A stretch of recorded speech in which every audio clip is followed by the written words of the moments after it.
It's every parent's worst nightmare. What horror can compare to a child's kidnapping, especially when she's taken from her own home? In 1993, 12-year-old Klaas was abducted from her room while her terrified friends looked on.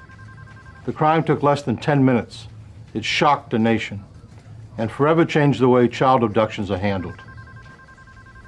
I'm Jim Kallstrom, former director of the FBI's New York office. The FBI and other law enforcement agencies were battling against the odds. We had witnesses, and we had a community that banded together to find Paulie. But even with the FBI's top flight capability, abductions by strangers are among the hardest cases to solve. Only 1/3 of them have a happy ending.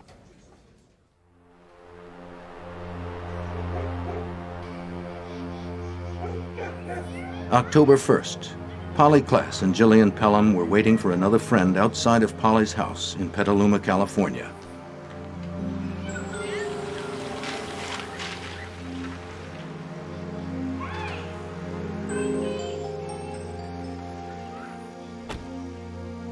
It was around 8:30 when Kate McLean and her mother showed up. The three girls were ready for fun. It was Friday night. There was ice cream in the fridge, and they were going to stay up all night long. This was going to be a party.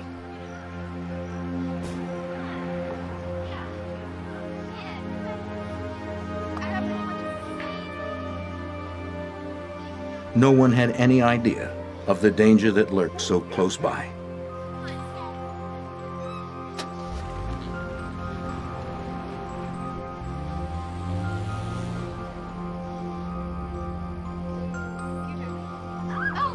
The girls kept to Polly's bedroom, but they couldn't suppress the noise as easily.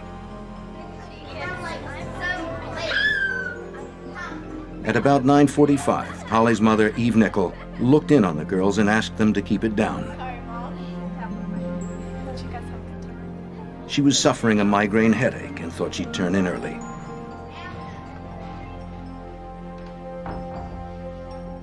Eve's bedroom was right across the hall from the girls, and although she had chided them about the noise, she was pretty sure it would only take a few minutes for the 12-year-olds to get noisy again.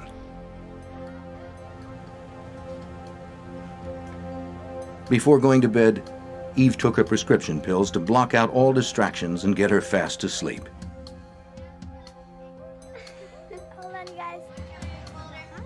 The party continued on for almost an hour before the nightmare began.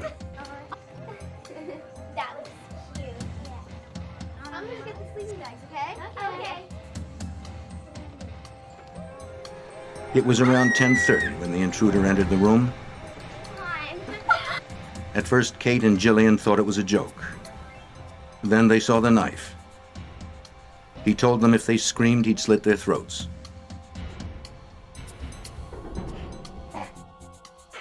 Immediately, he tied them up and started asking questions. He wanted to know which girl lived there and who else was in the house. Polly spoke up. The girls were terrified and crying, and he assured them that he wasn't going to hurt anyone, that he was only there for money.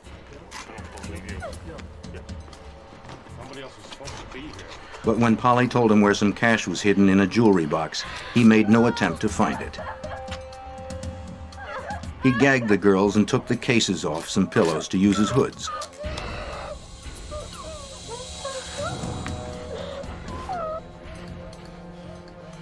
He made Polly get up and told the others to count to 1,000. By the time they were done, he said she'd be back.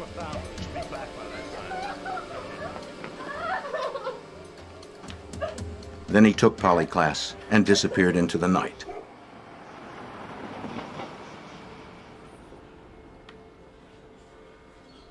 Petaluma police officers were called to the scene after the girls managed to free themselves and wake Polly's mother. They responded in minutes. Investigators entered Polly's room and began to look around. The bedroom was in disarray and told of the events that had happened just minutes before. On the floor were binding materials, cut strips of cloth. The cords from the Nintendo game had been cut. and a strap that was clipped from a purse lay on the floor. Pillowcases were strewn about.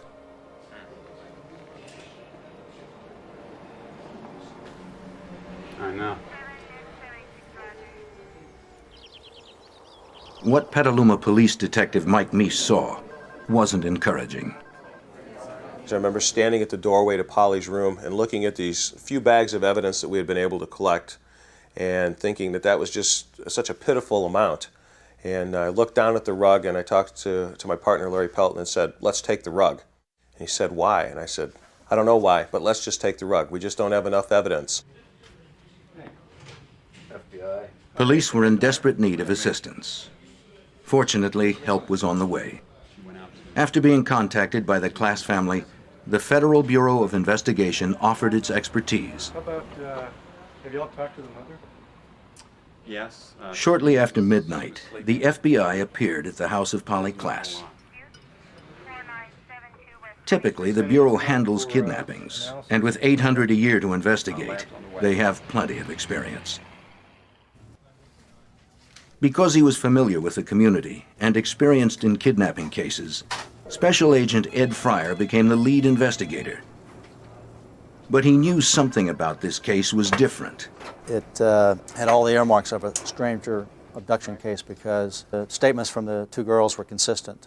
Stranger abduction cases are the hardest cases to solve, in my experience, because, again, there's no connection between the perpetrator of the crime and your victim, or the victim's family, or somebody even associated to the victim. It's a random act. Surprisingly, a vast majority of kidnappings involved disgruntled family members. And though Polly's parents were separated, her father, Mark Klaas, was immediately cleared of any responsibility. Abductions involving total strangers are exceedingly rare and leave little for investigators to go on. In this case, however, there were witnesses. Was his hair long or short? A police sketch artist was called in from the San Rafael Police Department. For 2 hours, Jillian and Kate tried to recall the face of the man who had barged into the bedroom. The girls were still terribly upset, but they managed to give the artist a pretty good description. Authorities now had their first idea of what the stranger looked like. His nose and mouth, really. After 4 a.m., the girls were taken to the police station, Like this. and the FBI called in one of its special forces, the Evidence Response Team. Tony Maxwell leads the crew. In looking at cases across the United States, we have found that when somebody is kidnapped, especially a young child, that they will generally be harmed within the first 24 hours, and probably within the first couple of days could even be killed. So time is of the essence. In that kind of work, the investigator needs to move quickly. The Evidence Response Team is designed to provide forensic resources at a major crime scene. Their sole responsibility is to collect evidence,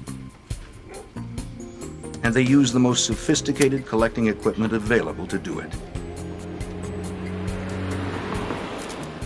An electrostatic dust print machine collects tiny hairs and fibers off the floor when a positive charge is passed over a sheet of mylar.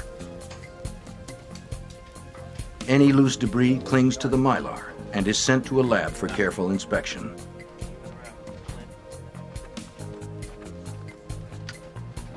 Although the police department had already dusted for fingerprints, they had come up with nothing particularly promising.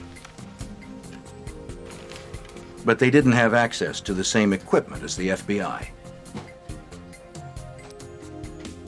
The alternate light source was a new method that employed a unique fluorescent powder, which when combined with a distinct ultraviolet light and amber-colored goggles, could illuminate many things that otherwise would remain hidden.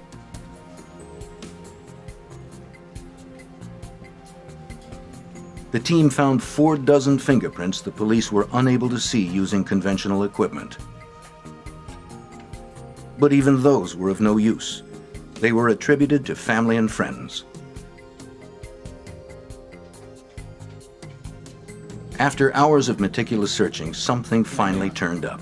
We're still working on it. Do you have anything? Yeah, I have some ridge detail on the bedpost here. It looks like it's pretty good ridge detail.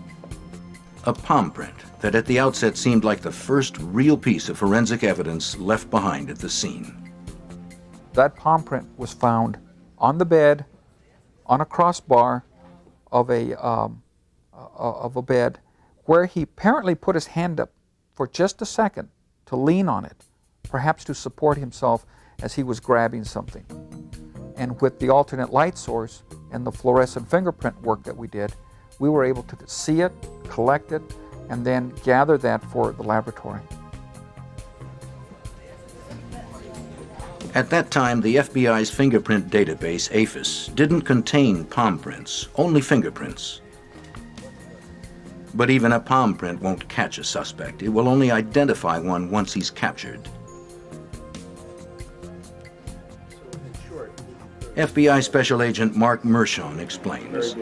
People often think that when you have a fingerprint or a palm print that you quickly establish the identity of a criminal. The truth of the matter is, in most instances, you have to identify a suspect, have fingerprints for that suspect in order to compare with a latent fingerprint.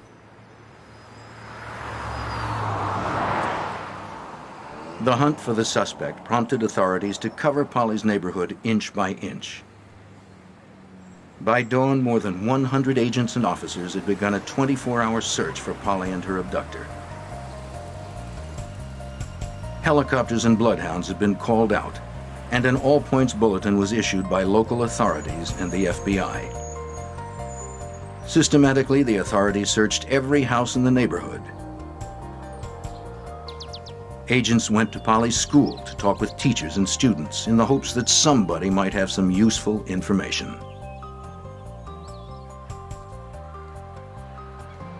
Investigators canvassed the neighborhood in pairs, asking if anyone had seen anything suspicious that night. One by one, they interviewed all of Polly's neighbors. Several people recalled seeing a stranger around the neighborhood that fit the description given by the girls. Thomas Georges and his friends were on their way to the video store at around 9 o'clock that night when he noticed a stranger standing in the shadows in front of Polly's house. Thomas knew everyone in his neighborhood, but he had never seen this man before. Returning home a few minutes later, the boys saw that the stranger was still there. The description Thomas gave to the authorities matched the suspect they were looking for.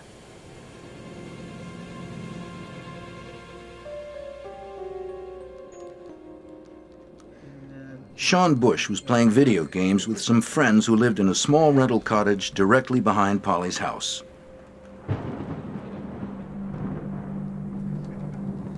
It was about 10:30 when Sean happened to glance out the window.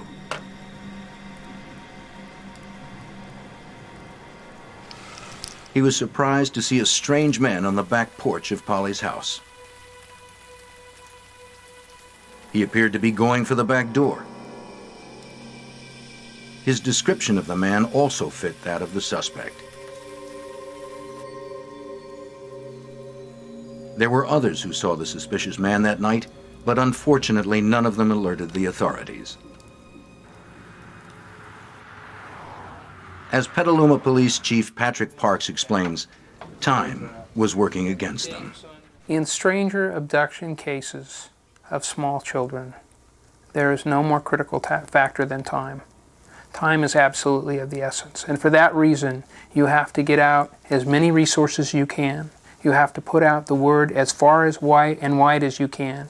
You have to involve as many agencies as you can, get them focused, get their efforts channeled, and hopefully, bring about a successful resolution.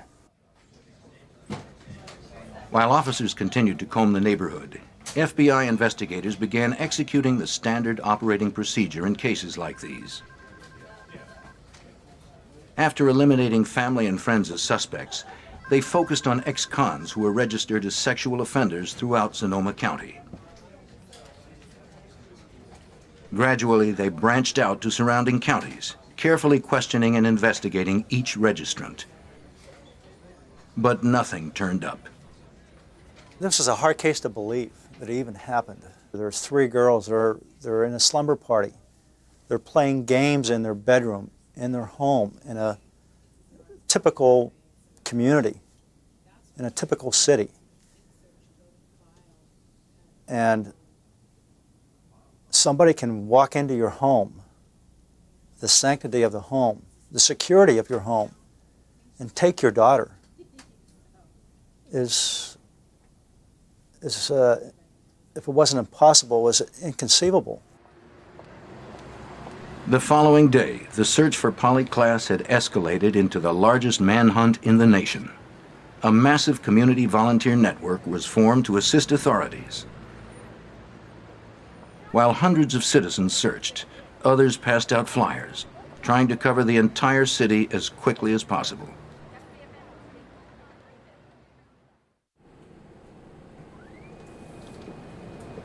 Back at the FBI's Trace Evidence Lab in Washington, D.C., forensic expert Chris Allen was carefully surveying the items collected from Polly's house. I noticed that in untying the pieces of bindings, the thin nylon strips of bindings that were used to tie up Polly's girlfriends, that they had jagged edges to them. And I was able to line them up perfectly so that I was able to determine that these all came from one piece of cloth originally, and it was a piece of cloth like a lady's nightgown or a slip material. Other pieces of evidence found in Polly's room were not so easy to classify. Tiny fibers collected with the electrostatic dust print machine proved to be a challenge to identify. After painstaking examination and comparison, Allen concluded that they had come from the interior carpet of an automobile. Eliminating the cars that could be accounted for at Polly's house, Allen suspected that these carpet fibers were most likely from the kidnapper's car.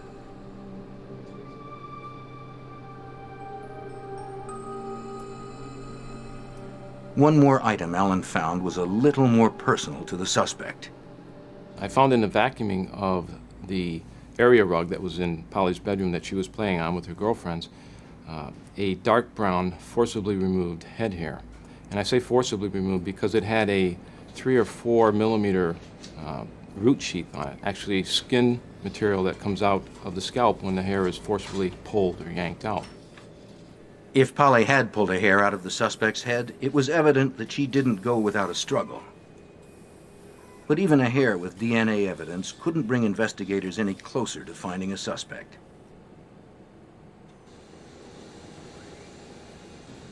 The palm print lifted from the bedpost was sent to Michael J. Smith, a fingerprint specialist with the FBI. Examining the print under laser light, Smith determined that the print had enough ridge detail to photograph. But the light emitted from the laser turned the print orange, and Smith needed to capture a black print on a white background. He instructed the photographer to reverse the color so that the finished print would appear the way it would on a fingerprint card. Now the print was indelible and could be filed until a suspect was apprehended. Investigators had unearthed some solid evidence, but it wasn't enough. Time was running out, and Polly Klaas was still out there, somewhere.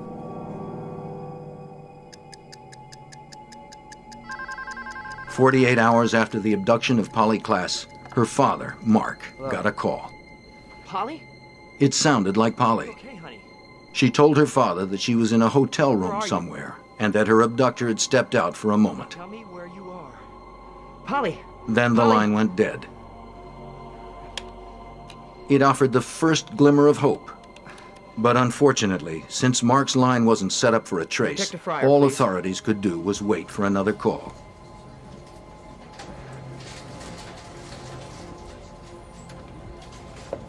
Word of the abduction spread rapidly. In 2 days, 50,000 flyers had been distributed. Community volunteers quickly organized a search command center to work in tandem with the police and FBI. It was an unprecedented grassroots effort. A telephone bank was manned 24 hours a day to field calls and tips. A copy of every lead that was phoned in was shared with the FBI and Petaluma police. Before long, the search center had screened 60,000 calls. Out of those, authorities were compelled to follow up on over 12,000 leads. Processing that amount of data would have been virtually impossible without help from an FBI computer processor.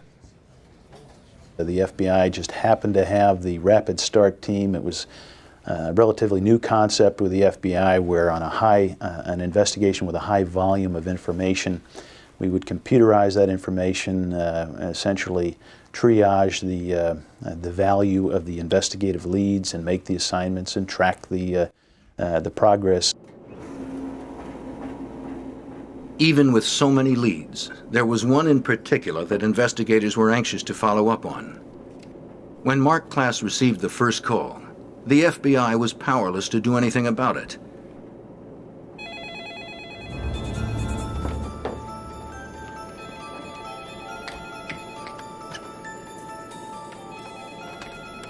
The second time she called, they were ready. Hello.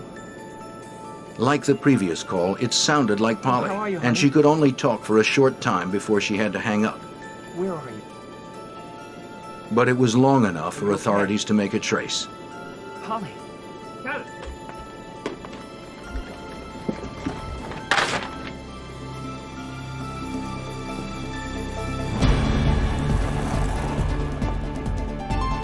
The FBI had traced the call to a house 30 miles away. There hadn't been enough time to collect an army of agents. The job would have to be handled by a few.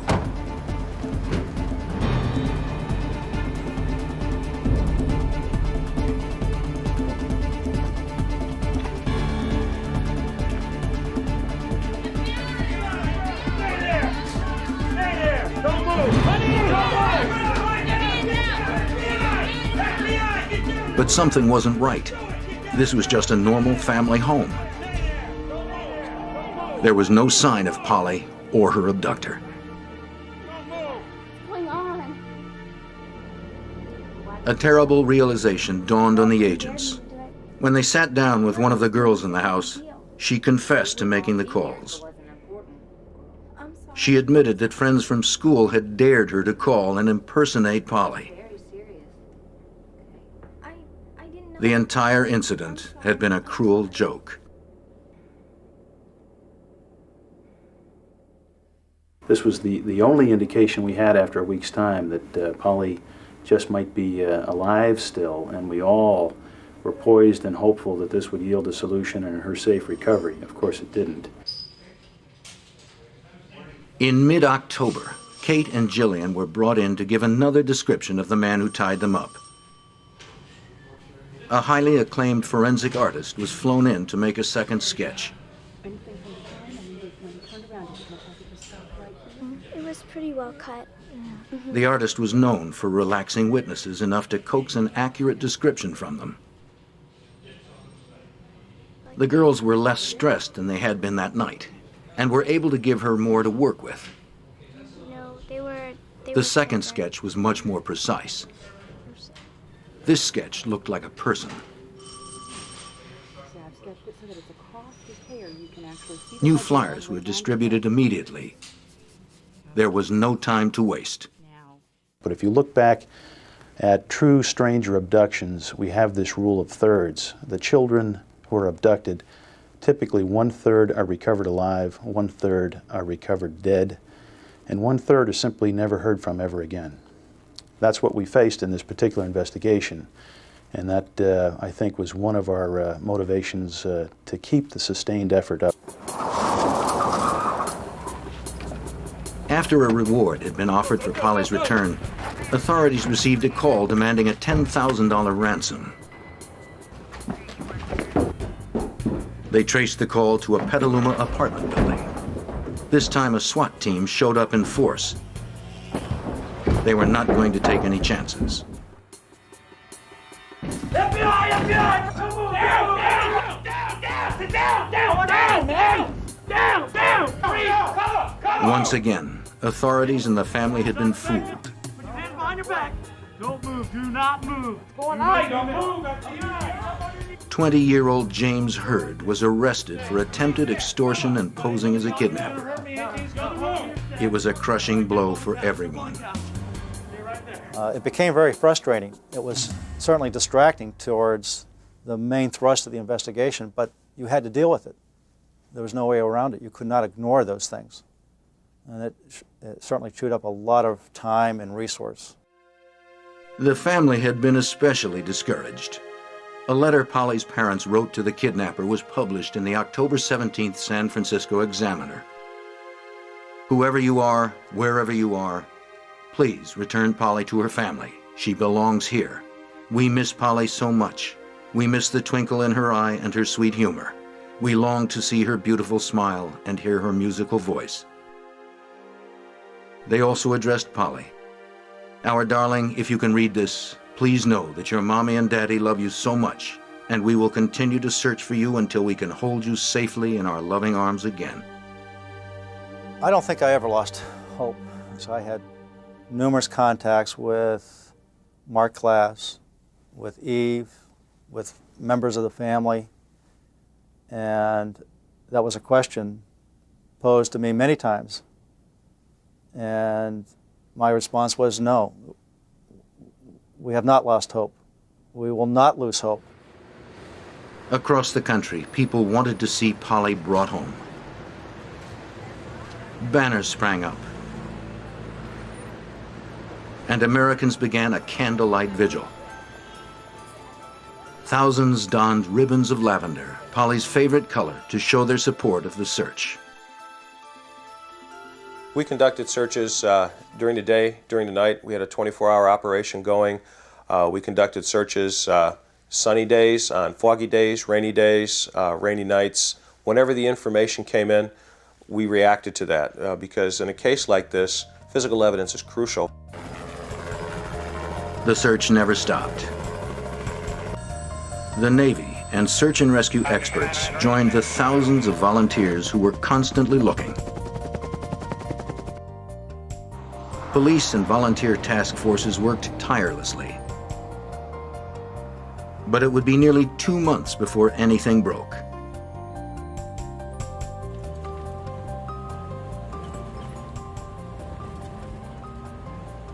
November 28, 1993.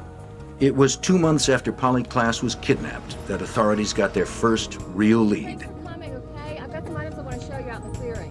In Sonoma County, a sheriff's deputy was called out to the house of Dana Jaffe. It sat at the end of a long, winding drive off Pythian Road.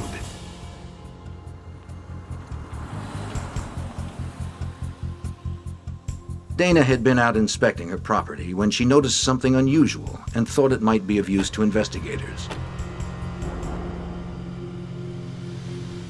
She led the deputy through a densely wooded area to a clearing just a few yards from the long, winding drive to her house.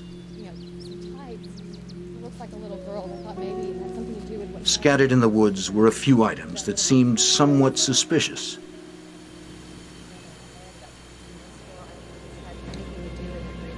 There was a large piece of silk cloth that had been fashioned into what appeared to be a hood. A couple of strips of packing tape were on the ground.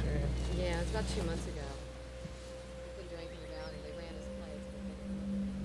A pair of young girl's tights had been tied into a knot, and human hair was entangled in the knot. Other debris surrounded the area.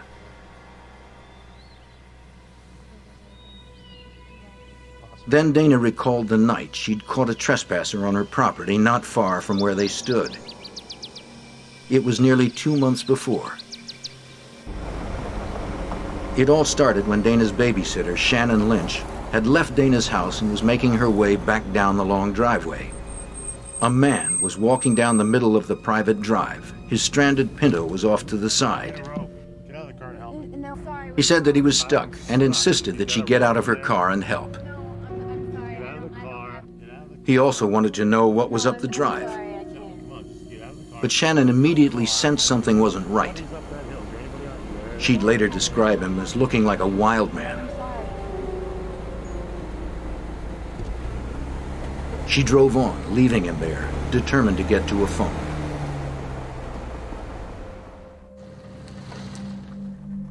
Shannon found a payphone about 2 miles down the road and hurried to call her friend. She was anxious to get a hold of Dana and warn her of the scary man trespassing on her land. Dana didn't waste any time. She grabbed her daughter and a baseball bat and took off down the hill. She saw the car, like Shannon had said, but the strange man was nowhere in sight. She continued down into town and called the police.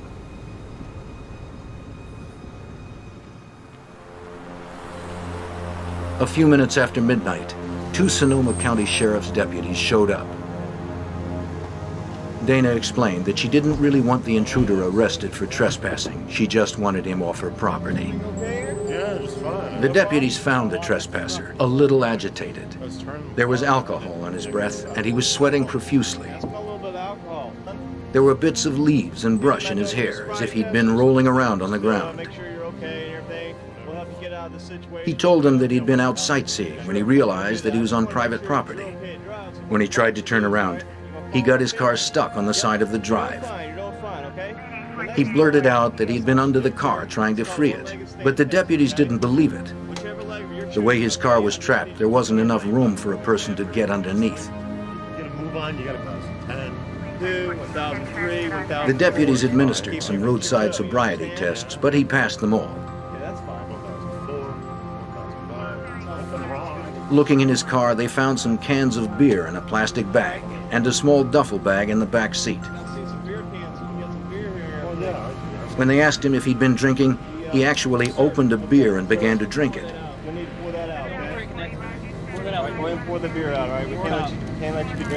They immediately made him pour it out and then told him they wanted to pat him down. He became extremely upset. Leave me alone. Just keep that stuff away from me, all right? To make him comply, the deputies told him they would be within their rights to run him in on trespassing. After he'd heard this, he calmed down considerably. They searched him carefully and continued questioning him, but could find nothing incriminating. He was just odd. The deputies remained suspicious, but when they ran his license, it checked out. His driving record was clean, and he had passed the sobriety tests. They had held him for about 45 minutes already, and they had no legal means to detain him any further.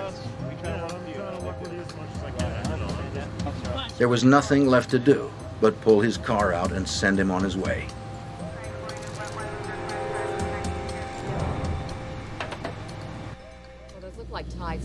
That had been 2 months ago, the same night that Polly Klaas had been abducted. A hood, bindings, a young girl's pair of tights. It was too much of a coincidence. Putting it all together, the deputy quickly put a call in to the Petaluma Police Department. Within an hour, Detective Mike Meese and Agent Ed Fryer arrived to check it out. I'll never forget the scene. It was late at night then. By this time, Mike Meese and I are standing up on the hillside there on Pythian on the road. It was beginning to get a little misty and foggy, and the rain started to come down. And we looked at each other, and we knew in our hearts that we had basically uncovered a very critical crime scene, that this was going to lead us to the resolution of this case.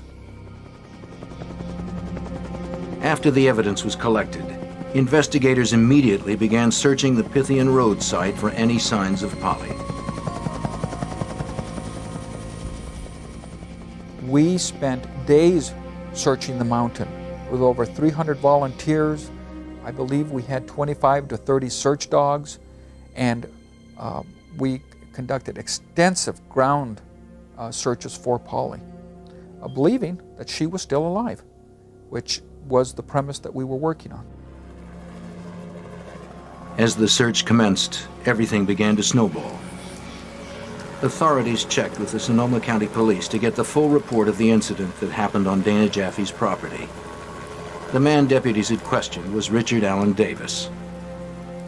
Accessing his criminal record revealed he had recently been paroled from an 8-year sentence for kidnapping. What we learned about Davis initially was 1976 he had been arrested for robbery and kidnapping and assault with intent to commit rape. We learned in 1978 he had been arrested for another kidnapping, as well as a couple of counts of assault with a deadly weapon.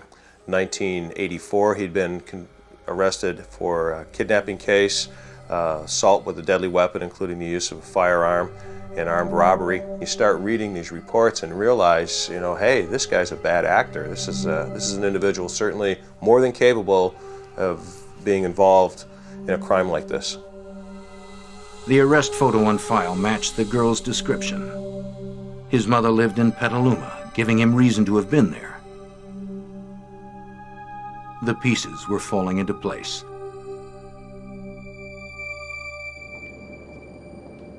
The items discovered near Pythian Road were immediately flown to forensic specialist Chris Allen in Washington. Of the most interest was a strip of cloth that was found in the woods. Allen was quickly able to confirm what detectives had suspected. Essentially what we're trying to do is establish whether or not the cut edges would line up or match. The middle strips represent the fabric that was found at Polly's bedroom, which were used to bind Polly's girlfriends. Subsequently, on the second submission, we received the cloth that was found at the Pythian Road site. These all fit together like a puzzle with the edges and the pieces of fabric matching up end to end. The strips meant more than likely Polly Klaas had been out at Dana Jaffe's after her abduction. Without a doubt, Richard Allen Davis had been there too.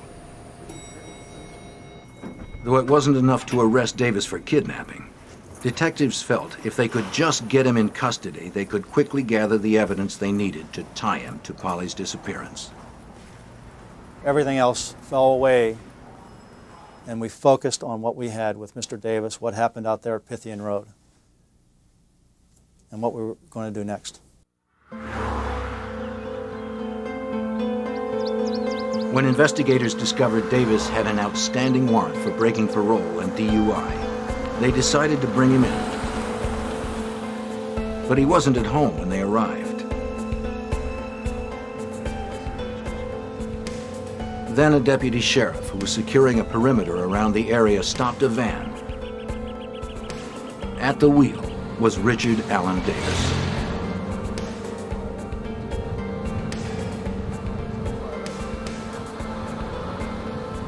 When the deputy realized who he had, he calmly called it in to the investigators back at the house. Is there a problem, officer? No, sir. Just sit tight, okay?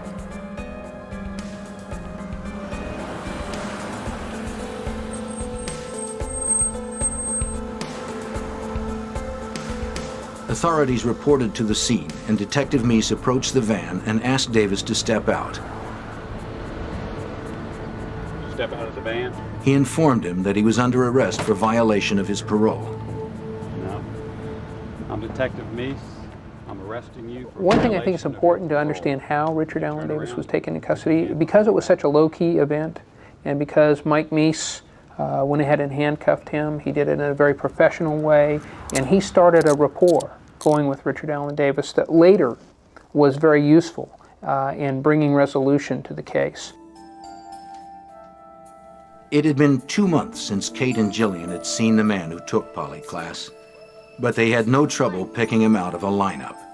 Number one, step forward, please.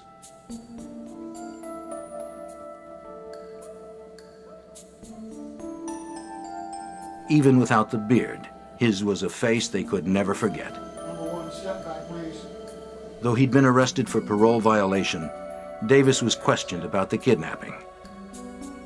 He vehemently denied any involvement, but authorities let Davis know that if he wanted to talk, the door was open. So I took Davis into the hallway and I told him, I said, hey, look, what you need to know is we've got all the physical evidence it takes to make this case. And all you're looking at is a kidnapping right now. So if you want to talk about it, you got to let me know. And he made a non-committal response, didn't want to talk. And I remember patting my pockets looking for a business card, didn't have a business card with me. And I said, you know, I'm going to leave my name and number with those guys, meaning the correctional deputies. And if you ever want to talk about it, you know, give me a call. Back at the FBI latent fingerprint lab, Mike Smith was comparing the palm print found in Polly's bedroom with one that had been taken from Davis since his arrest. This was a crucial piece of evidence. Matching the two prints would undoubtedly link Davis to the abduction. After careful examination, the results were called in to Agent Fryer. I just got a call from FBI laboratory. They matched Davis's palm print to a palm print taken off of Polly's bedroom, or her bedpost. It was again one of those moments where there was butterflies in my stomach. Again, realized that this was really very powerful evidence. So I hung up the phone, and again there was a lot of noise and commotion in the command post. I stood up and I asked everybody, "Can I have your attention, please? Can I have quiet for a moment?" I said, we just got confirmation from our laboratory that we've matched this palm print taken from the bedroom to Davis. We can place him in the bedroom. And there was just a huge cheer from everybody. Papers were flying. It was just great news to everybody. This is it. It's concrete. He was in her bedroom. We can prove it. We had him nailed down.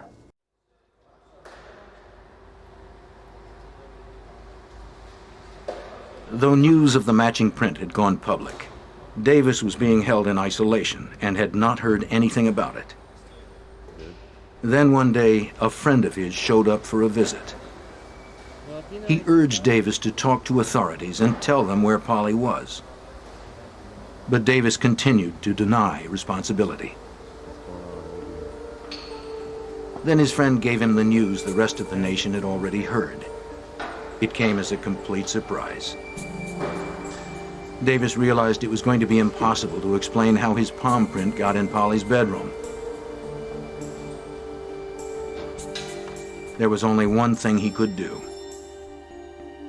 In Davis's mind, he's now got to do something, and that is try to make whatever deal he can make with the authorities, because we know that he was in Polly's bedroom. We can put him there.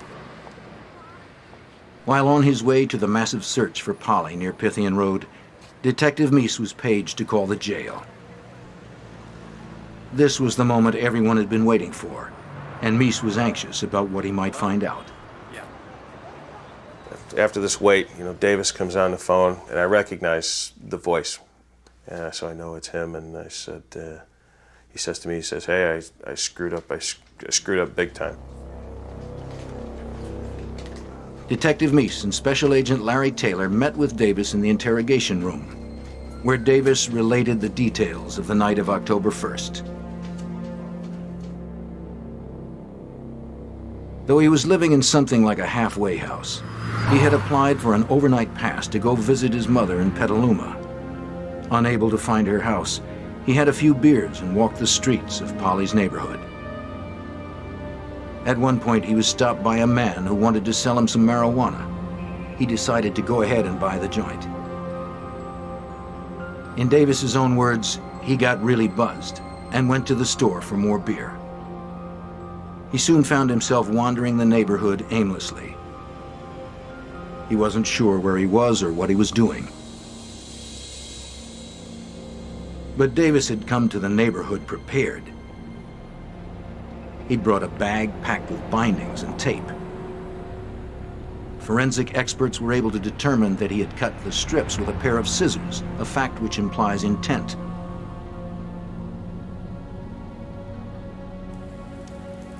Then Davis said he randomly picked a house on the street and crawled into an open window. He remembered hearing TV voices and said he may have picked up a knife from the kitchen. He said he didn't remember anything after that. He claimed the next thing he knew, he was driving in his car and was surprised to find a young girl sitting next to him. She was complaining that her hands were tingling. According to Davis, he adjusted the straps for her and drove around wondering what he had done and what he should do next.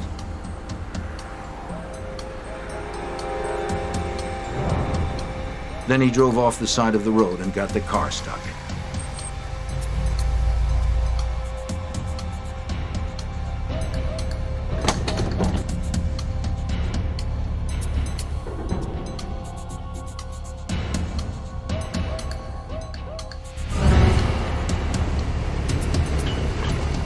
Once he realized he was stuck for good, he says he got Polly out of the car and carried her up a steep embankment about 30 yards away.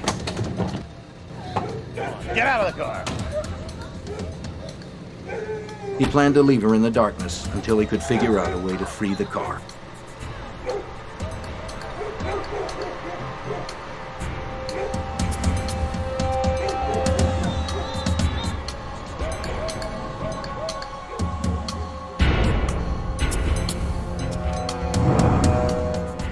The rest of Davis's story about what happened at Pythian Road matched the witnesses' accounts.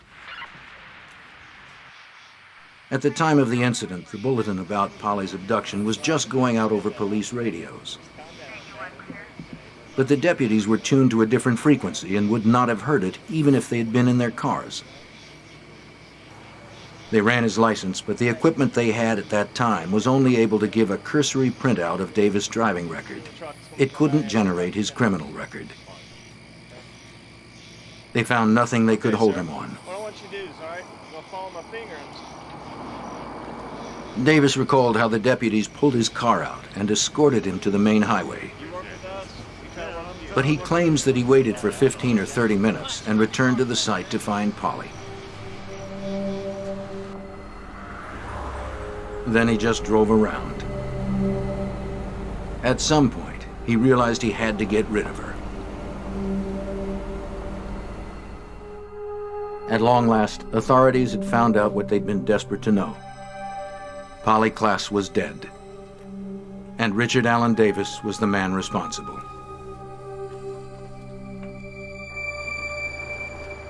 Davis agreed to take them to the site in a deserted area of Cloverdale where he had left the body.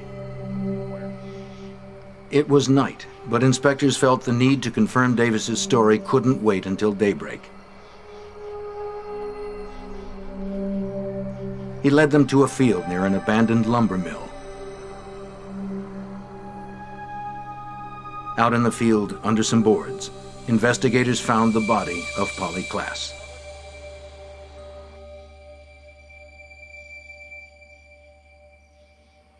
It was an odd feeling.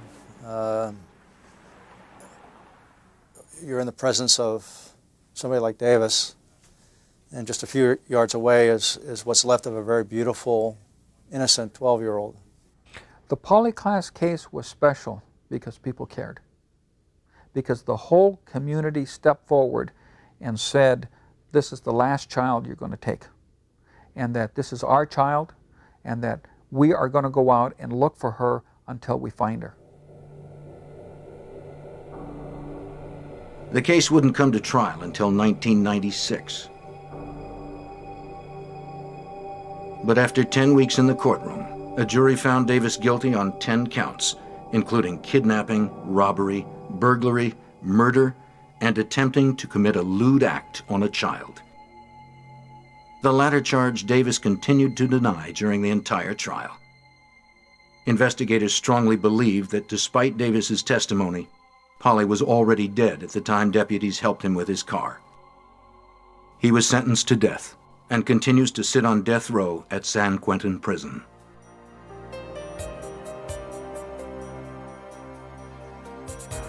Polly Klaas left behind a legacy to save other lives. The way missing persons cases are handled has changed forever since the investigation. Law enforcement databases are linked to different agencies providing vital information to multiple jurisdictions. Missing persons bulletins are now sent out over all police channels. At routine pullovers and traffic stops, officers can access not only driving histories but criminal records as well. Implementation of the 3 strikes you're out legislation was a direct result of the case, as was the push to expedite the appeals process in murder cases. And a foundation established in Polly's name aids the search for missing children. It looked just a little fuzzy on the website.